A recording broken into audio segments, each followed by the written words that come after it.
ಏ ನಿಶಾಂತ, ನೀನಲ್ಲಿ 9ನೇ ಕ್ಲಾಸಲ್ಲಿ ನಿಶ್ಮಿತ ಅಂತ ಇದ್ದಾಳಲ್ಲ, ಅವಳ ತಮ್ಮವ ಏನಾದ್ರು? ಅವಳ ಹಾಗೆ ಇದ್ದೆ. ಹೌದು. ಹೌದಲ್ಲ, ನಗಡಂತೆ. ಹಾ ನೋಡು, ಅದೇ ರೀತಿ ಉಂಟು ನಗು, ಇಬ್ಬರದು ಸಹ ಒಂದೇ ರೀತಿ. ಏ ಅಕ್ಕ ಹುಷಾರಿದ್ದಾಳೆ, ನೀನ್ ಹೇಗೆ ಹುಷಾರಿದ್ಯಾ ಇಲ್ವಾ? ಹುಷಾರಾಗ್ಬೇಕು ಅಕ್ಕನ ಹಾಗೆ, ಗೊತ್ತಾಯ್ತಲ್ಲ ನಿಶಾಂತ? ಬರ್ಲಿಲ್ಲ? ಯಾಕೆ ಬರ್ಲಿಲ್ಲ? ಪರೀಕ್ಷೆ ಉಂಟು ಇವತ್ತು. ಏ ಹೋಗ ಅಲ್ಲಿ 9ನೇ ಕ್ಲಾಸ್ ನಿಶ್ಮಿತಳನ್ನು ಕರೆಯ. ಅಯ್ಯೋ ಎಂತಾಯ್ತಾ ನಿಶಾಂತ? ವಾಂತಿ?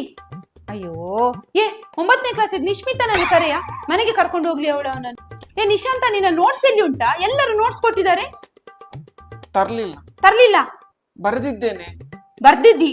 ಸುಳ್ಳು ಹೇಳುದ ನನ್ನ ಹತ್ರ? ಹಾ ಕೇಳ್ತೇನೆ, ಅಕ್ಕನ ಹತ್ರ ಕೇಳ್ತೇನೆ. ಏ 9ನೇ ಕ್ಲಾಸ್ ನಿಶ್ಮಿತನನ್ನು ಕರೆಯ, ಇಲ್ಲಿ ಬರ ನಿಶಾಂತ.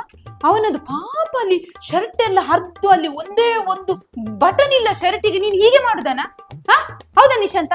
ನಿಂಗೆ ಹೇಳುವವರು ಕೇಳುವವರು ಯಾರಿಲ್ವಾ? ಹಾ ಅಪ್ಪನಿಗೆ ಹೇಳ್ಬೇಕಾ? ಹಾ ಹೇಳುದು ಅಪ್ಪನಿಗೆ. ಏ 9ನೇ ಕ್ಲಾಸ್ ನಿಶ್ಮಿತನನ್ನು ಕರೆಯ. ನಿಶಾಂತ ನಿನ್ನೆ ಯಾಕೆ ಬರ್ಲಿಲ್ಲ? ರಜಾರ್ಜೆಯಲ್ಲಿ ಉಂಟು. ಅಜ್ಜಿಗೆ ಹುಷಾರಿಲ್ಲ. ನಿಜವಾ? ಹೌದನಾ? ಏ ಅಲ್ಲಿ 9ನೇ ಕ್ಲಾಸ್ ನಿಶ್ಮಿತನನ್ನು ಕರೆಯ.